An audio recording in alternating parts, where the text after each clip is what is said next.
Hi, and welcome to Writing with Sandhya. So, this is a very special episode for a couple of reasons. One is this is my 10th episode, so I'm quite excited about this journey. So, thank you for all the support, for the likes, comments, shares, and subscribes. If you haven't subscribed yet, do subscribe right now. And I believe you have to hit the bell icon as well so that you get notified of future interviews like this. But thank you very much for all your support. The other exciting thing is this month has been speculative fiction month in October on my channel. And I've been interviewing people, in horror, science fiction. And just to round it off, today is Halloween, so happy Halloween. And we have a wonderful horror author who's going to speak to us. So welcome to Abhirup Dhar. He's a Thank you so banker, much, Sandhya. author, and I know he has a lovely little one, so very excited to meet Abhirup and hear all about his writing journey. Yes. Thank you. Welcome. Thank you for the warm welcome, Sandhya. So nice of you to, have me on Halloween, which is a special day for us horror buffs. So being a horror writer comes later. Being a horror buff comes first, Yeah. So we all are horror buffs first. And it's a special day for us because it's a celebration of the genre in a way, if I have to put it that way. So thank you for having me here, Sandhya. Absolutely, yes. And my daughter, who's also kind of helps me with all the production, has done some special decorations for the day. So hope you enjoy. So nice of your daughter.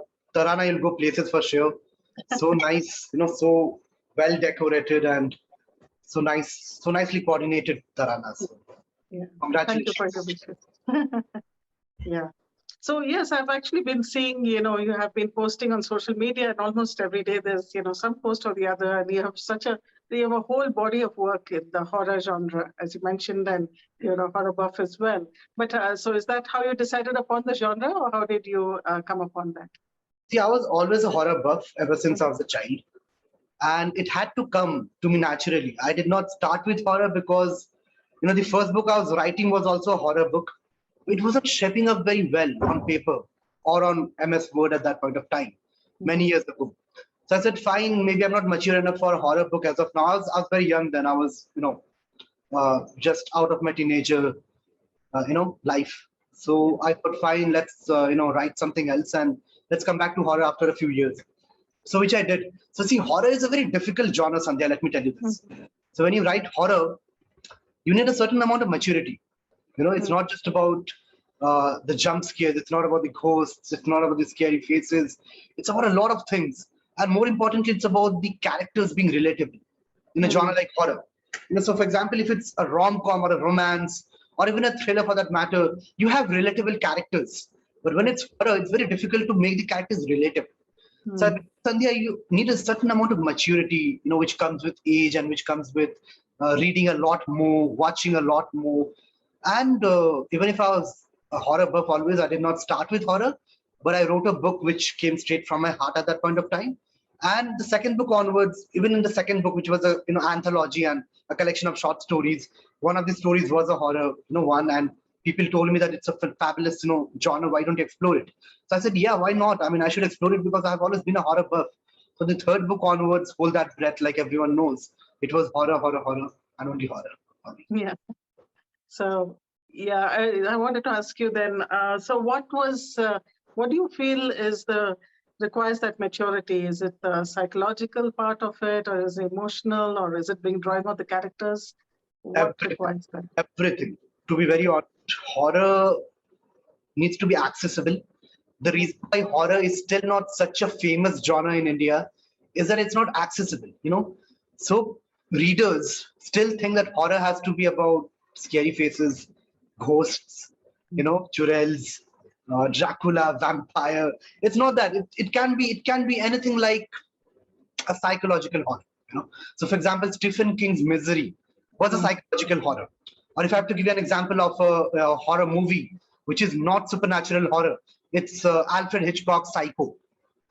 So it's not yet been accessible in India. In India, we still think that it's about scary faces, ghosts, churels, witches, which is not the case. It's only a part of the wide genre, which is horror. So horror is a wide genre.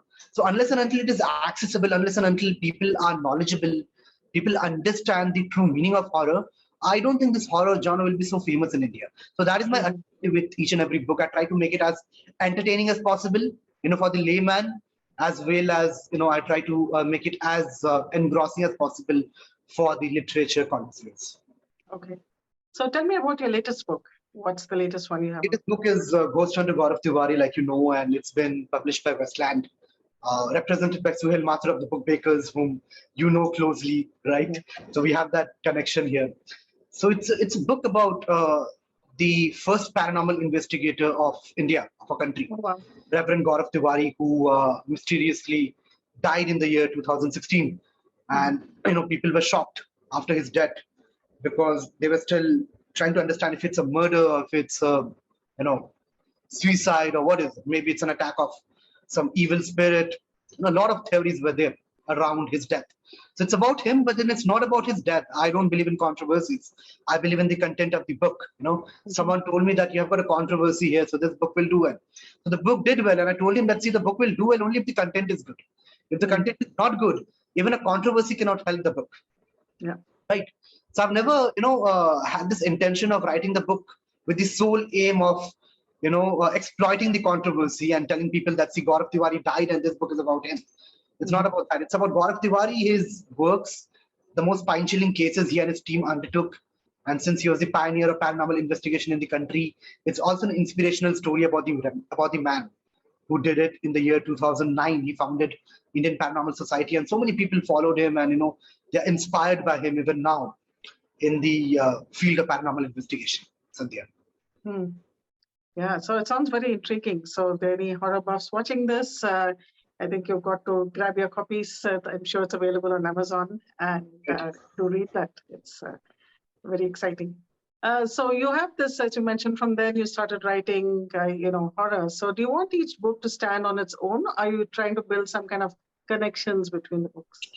See, that's a good question. So I'm a huge admirer of James Van's cinema, so the one who's made the Conjuring universe and, he's made Insidious.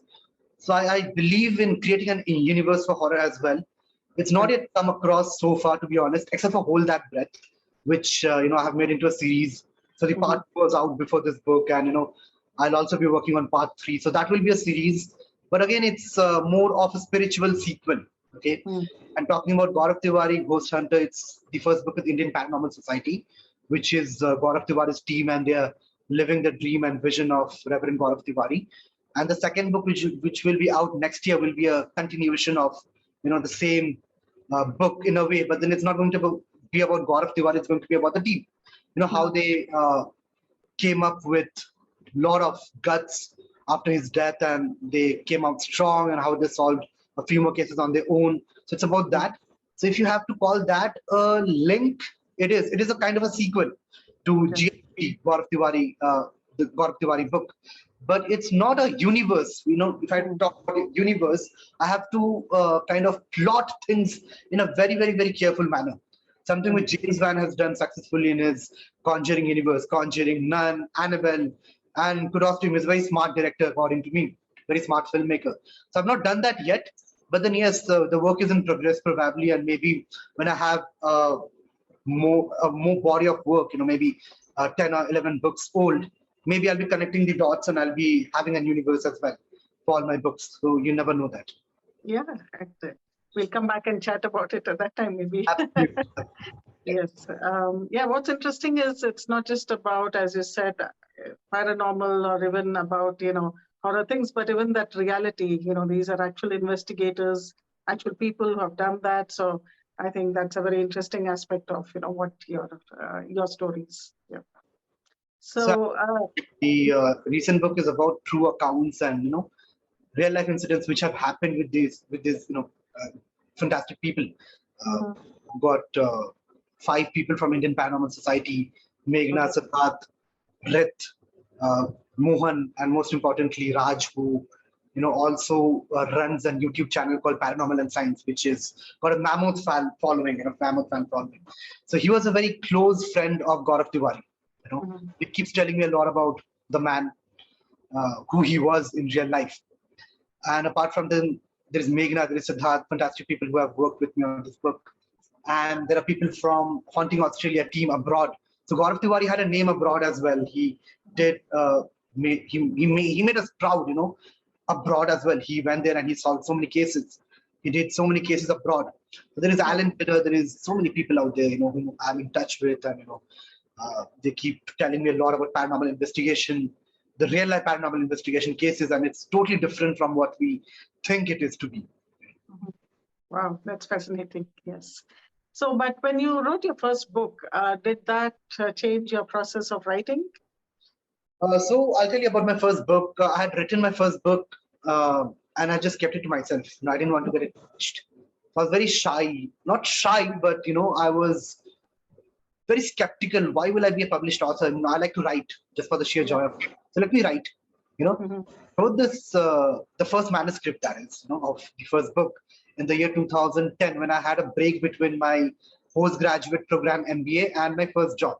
So there was a 4-month break, and I was at home, and I said, fine, let's do one thing. Let's lock myself up in a room and let's write a book. So I wrote a book. I used to write short stories, and I used to write a lot. I used to write movie reviews and, a lot of things. When I was a kid, I used to write for the school magazine. Never wrote a book at that point of time. So I wrote this manuscript, and I just kept it to myself, and I didn't even show it to anyone. I literally locked myself up in a room for 14 days. Of course, I went out for the normal routine, but then I came back and I wrote my book. And then a few years later, when I started reviewing movies once again, I shared the manuscript with a few people, and they told me it's so much fun, it strikes a chord. Why don't you get a publisher and become a published author? I said, no, I cannot be a published author. I don't think I can be that. But then after 4 or 5 people told me that you should be one, I started, looking out, and I was an amateur, right? And I contacted so many people on Facebook itself, and I had not contacted Suhail. I had not been in touch with him then. So I had contacted many people, and there was this publishing house which is into, rom-coms. They were also showing interest. It's a big publishing house, but then they had a queue for 8 to 9 months. And you know how it happens with the first book. You're always very impulsive, and you're always very, impatient. You want to get your book out very fast, very quickly. So I said, fine, sir, I cannot wait that long. So let me get it self-published. So I got it self-published. My first book was self-published. Okay.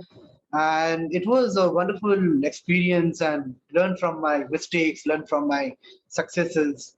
But the mistakes, of course, you need to make blunders so that you can learn, or you want to learn. If it's going to be hunky-dory all the time, you'll not be learning. It's only when you make mistakes that you learn, right? So you have to agree when I say that. Yes, totally. So there were mistakes I made when I was a debutante author, and I've learned from them, and I've come out strong. So it's been a good journey so far. Okay. So what are some of the things that you've learned there? A lot of things. I can't discuss all of it here, because I believe a few published authors and maybe a few publishers might be watching this as well. But I believe, there is no right or wrong way. There are people who are doing well in self-publishing as well. So you have a lot of control in self-publishing, and you get more royalty. So even KDP is doing well. So you don't have to nitpick and say that this is right and this is wrong. It's all about learning. It's all about what works for you. So for me, traditional works, I think it gives you a lot more respect than a self-published book, for sure. That's what I feel. When I was a self-published author, the first book, I wasn't acknowledged as an author, ever, But when I became a traditional author from the second book onwards, that's when people started to take notice of me. So I think traditional house will definitely give you more respect, but it's a little more conservative, and there are things which are a little rigid. The royalty is a little low, stuff like that. But then apart from that, the most important thing, Sandhya, I feel, is that write. Keep writing, and be with the right people at the right time. Things will be good. But most importantly, write. Yes, so I think that's insightful to kind of have a publishing strategy, which is a mix of things, I think, and figuring out what works for you. And what you talked about earlier, your first book, it is kind of, I think a lot of authors feel this imposter syndrome, like, am I really good enough for this? So once you have it published, the other thing that comes with publishing is also reviews. People review your book. So do you read all your reviews, and what is your reaction to them? I read my reviews. I read my reviews for sure, because I always say this to my readers and to people who are following me and who are enthusiastic about writing and reading, that when you write a book, there should be a maker and checker concept, because the writer will always feel that the book is good. Though I'm very critical about my books, because I was a film critic earlier, and I have to review movies. So I'm very critical about my own books. My friends know it, my family members know it. But normally a writer feels good about a book. Normally a writer feels that he's written or she's written a masterpiece. Yeah. There is nothing wrong in that. But a validation is important. And that comes from readers, good, bad, ugly, whatever reviews you get. It gives you a perspective, that if it's working or not, your vision, is it right or not? Of course, you should write the way you want to write. But then is that vision right or not? So I believe that is important. You will get a whiff of the flowers and the bouquets, and the brickbats will hurt, but then you can actually use the bricks to build a better and a higher building of stories, I believe. So that's what I feel. Reviews are important. I read my reviews. That's great. Yeah, because I think, writing is a creative process, and a lot of creative folks are quite sensitive about their work, So I think it's a... So am I. So is every author. I think even you, all of us are very sensitive about our work. Very emotional, rather. But then we have to get a little practical as well. Yeah. So to stay objective, and that will help you improve your writing. So I think that's the perspective to take about it. Yes. So we've been connected, but what other authors are you friends with, and how have they helped you, become a better writer? I was more of a reader when I was a child. To be very honest, I will not lie. I don't have the time to read so much now. When I read now, I read only Indian authors. So I've recently got your copy as well.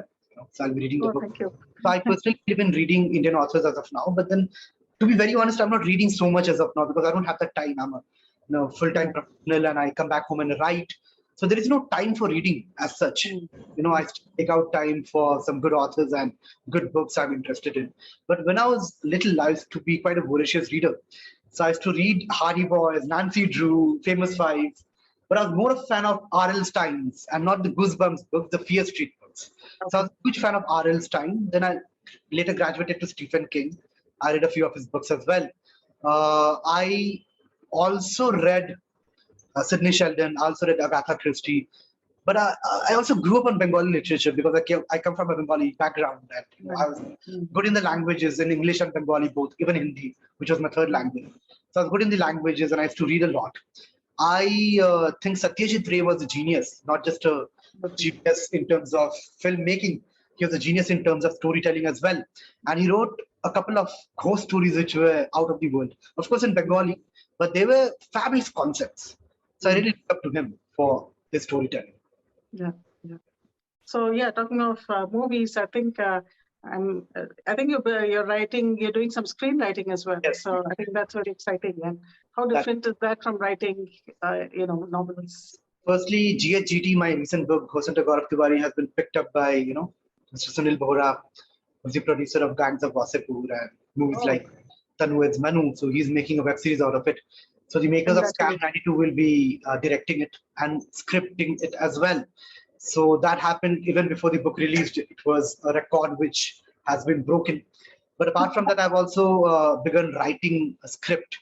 This was one of the offers I got in the last 1.5 years. And there were a few offers apart from this that I got. But I wanted to write horror. So I was waiting for the right time. And, this is a fabulous opportunity I've got. And I'm actually writing the script and the book simultaneously. So it's an exciting phase. Though I can't talk much about it as of now, it's going to be horror, and there will be some genre bending here as well, and it will definitely be worth looking forward to. That's a promise. But more importantly, it's only after the scripting that you can talk about the works. Because scripting is done, then you have the producers, then you have the producers approaching the actors, decisions being taken, budgets being made. So we can only talk in a very concrete way only when things are very concrete after the scripting is done. So yeah, it's horror and I'm looking forward to it. And I'm also writing a book based on the same script. I can't tell you if it's the book based on the script or the script based on the book, but I'm doing it simultaneously. Right. Okay. Okay. Yes, no. So we're also looking forward to it. So I think once it's out, we'll know more about it. That's fantastic. So I think that's an enviable journey, which a lot of authors, wish for, to have a body of work, to have, actually something on the AV audiovisual platform. So I think that's a great track record. So, but what does literary success look like to you? Literary success looks very simple to me, to be very honest. It's not about lit fests, it's not about AV deals, it's not about getting awards, it's not getting recognition, it's not getting media coverages. I have been there, done that. I've been through that phase, I've been through that phase when I used to long for these things. But now, when I look back, I think it's all about the writing. And if you think that you have done justice to that particular book you have written, and for me, if I read my own book and I have a shiver running down my spine, I think that is literary success to me, to be honest. No, and that's great. I think at the end of the day, it's about the writing, It's about the writing. I see a lot of commercialization now. It's got its own pros and cons, but I believe too much of commercialization is also not good, to be very honest. That's what I feel. And I keep telling this to everyone whom I talk to. It's as simple as that. The writer's work is to write. It's relationship with the pen and the paper, which is not existing now, but it's the relationship with the laptop then. But it's a simple relationship, and there are things which come after the writing part. Yeah, I think there's still some authors now who still do that, pen and paper, and I think they feel they've written I wrote for one of my books, the Belvoirbrooke Haunting. I wrote that on pen and paper, and then I typed it on Word, because when you have to submit it to the publisher, you have to send it on a Word file. So, but I wrote it on pen and paper first. So it was lovely. You've given a lot of tips and advice already, but if somebody is just writing their first book, what advice would you give them? I'll say write a story or write a book straight from your heart. The first book should be straight from your heart. There will be books and there will be stories you have to compromise on later. When you have to, look at greener pastures, to be honest. Can't always write straight from your heart. So for me, fiction is something which comes straight from your heart. Non-fiction is something which does not really come from your heart all the time. It comes also from the mind. That is the difference between fiction and non-fiction.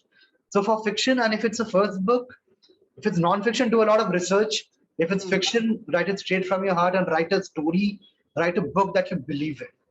Nothing matters. It can be anything. It can be sci-fi, it can be romance, it can be horror, it can be thriller. Write it from your heart and for your heart. Okay, great, fantastic. So look for some more tips in the Halloween rapid fire round now. It's that time of the the interview, and I think the bones just fell down. Today's an auspicious day for horror. The spirits and the ghosts are all around us. So be careful. So you said you mentioned that you're a banker also, and busy schedule. So how many hours a day do you write? So I make it a point to write at night. I come back home. I stay at Mumbai, and traveling is a mess out here as well. I come back at around 8:30, 8 o'clock, sometimes 7:30. I try to leave office early, which I've tried to make a habit, and I believe that's how it should be. And I come back home at 8:30, and then I spend some time with my family, and then I eat my dinner, and then some TV, some reading, and then I start writing at around 12, 12:30. I write for half an hour to 1 hour daily.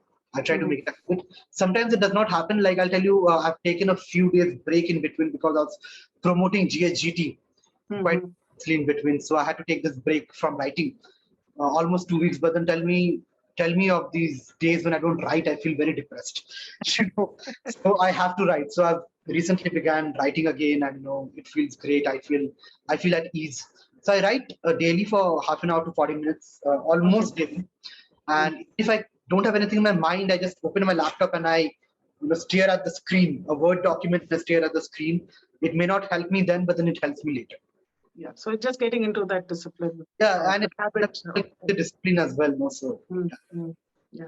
So you talked about the promotions now, and even earlier about balancing, the commercial kind of activities. But from your experience, what's the best way to market a book? Again, I told you, there are no right and wrong ways to market your book. It works for you, it works for you. Best way to market your book is, of course, Amazon is a fabulous platform. Because see, even pre-COVID, post-COVID, it's a different scenario altogether. The physical bookstores have taken a hit. Even pre-COVID, how many of us used to go to a physical bookstore and actually buy books? Yeah. We used to go there and sip a cup of coffee with some snacks and probably read a book for free. Yeah. So I believe it's all going the online way, and Amazon is a fabulous platform for books. That's where you market your books. Social media is a very good way to market your books. People go to Insta, people go to Twitter. For me, Facebook works because I believe it's very user friendly. It's very writer friendly. You can write a lot on Facebook, Yeah.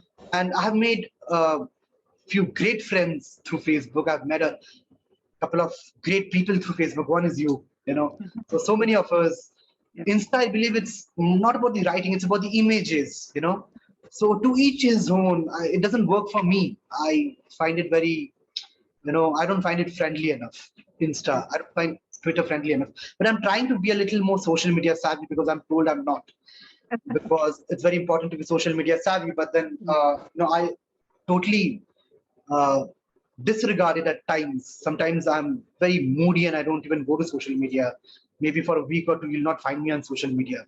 Sometimes I'm there on Facebook, So depends on how you want to market it. I think it's all about writing the book and then reaching out to the right people.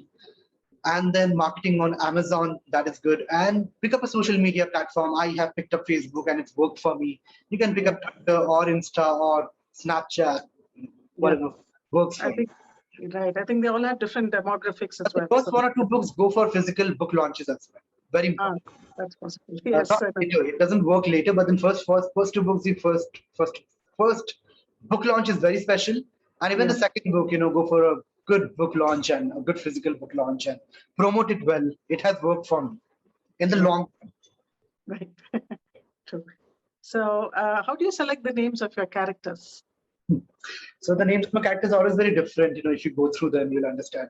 They're not Ram, Sham, or Imran, not common names. They're very different names. And I select them because each and every name has got a meaning, and that comes across when you read the book. It's got a connection with the storytelling. Most of the characters I name have got a connection with the story, the progress of the story. So I'm very, very, very particular about it. When I start a book, it's the names that I, understand to put across, and I search on Google for, different names and then their meanings, and then I, pick up a particular name for a protagonist, or even if he or she is not a protagonist, I pick up peculiar names, but then these names have some connections on names. And that's actually, adds another layer, especially if you can understand the meaning of the names. I think that adds a little bit of depth to the story. So I think that's a great technique. Yeah. So yes, I think I know that you're a devoted family person. So what role does your family play in your writing? I wouldn't have been half the writer I am unless my wife Chandrani let me write. Yeah. It's because she lets me write that I can write. Because it's our time after all, right? When I come back home, she's a homemaker, but when I come back home, and being a homemaker is also a tedious task. You'll agree. Yeah. So much to do. I think it's actually very cumbersome, and you have to be an excellent manager to be a homemaker. Yeah. They or the homemakers, work harder than the person who is getting paid in office. I believe so. Yeah. And homemakers not been getting paid, And 24/7, right? It's without a break. Yeah. Absolutely. So I think for both Chandrani and me, that time is very precious. When I come back, and we try to spend some time with our daughter, with Oliver, my dog, or with each other, And it's because she lets me write that I can write. She allows me to borrow some time from our life, and then I can write. So unless you have a very supportive family, you cannot write. Yes. Yeah. Writing tends to be an intensive process. So, And it's sometimes very, very, very lonely process as well. Lonely. That's true. Yes. So yeah, so finally, so that's the end of the Halloween rapid fire round, and you've got all the ghosts and spirits on your side already. So what's your next work, and when can we see it? My next book is a continuation of the book which I'm doing, Yeah. GH. It's Horror House Hauntings, and Rupa Publications will be publishing it. Oh, It's already in fantastic. queue with them. I submitted the final manuscript to them almost 5 or 6 months ago, but there's a long queue, and it should be releasing next year. And it's okay because I have had 2 books released in this year. 2 books released this year, and I think there should be a gap between 2 releases. So the 7th book would be releasing sometime next year, hopefully. And I'm also working on the script and the book, which are based, uh, I don't know which is On based, each other. yeah, Yes. on each other, right? So they're based on each other, and that should be in my next release after Horror House Hauntings. So that should be 2023 release probably. I'll try to have 1 book out every year, because I believe if 2 or 3 books out in a year, that kind of does not work in your favor all the time. Yeah. Though this year has been good and 2 of my books released within 6 or 7 months. There's a gap of almost 3.5 months between the first book and the second book this year, and both have done phenomenally well. But I believe to stay relevant as a writer, you need to have some gap, Yeah. maybe a year or maybe year and a half. That's very important. So I'll try to keep that discipline. Well, so congratulations on everything, and all your many projects. Thank you. Thank you very much for sharing, spending time from your busy schedule to come and talk. It was wonderful, and thank you so much for joining. The pleasure is all mine. I had a great time, and happy Halloween to everyone. Have spooky time and read horror books, watch horror cinema or web series, and celebrate horror. Yes, and like I think as Abhirup said, so if you want that chill down your spine, so do pick up his books, and you'll find it all there down in the description, the names of his book and how you can get to it. And thank you very much again, and do subscribe and share, like, comment as usual. Thank you. Subscribe, Bye. guys, and take care. Yes. Bye.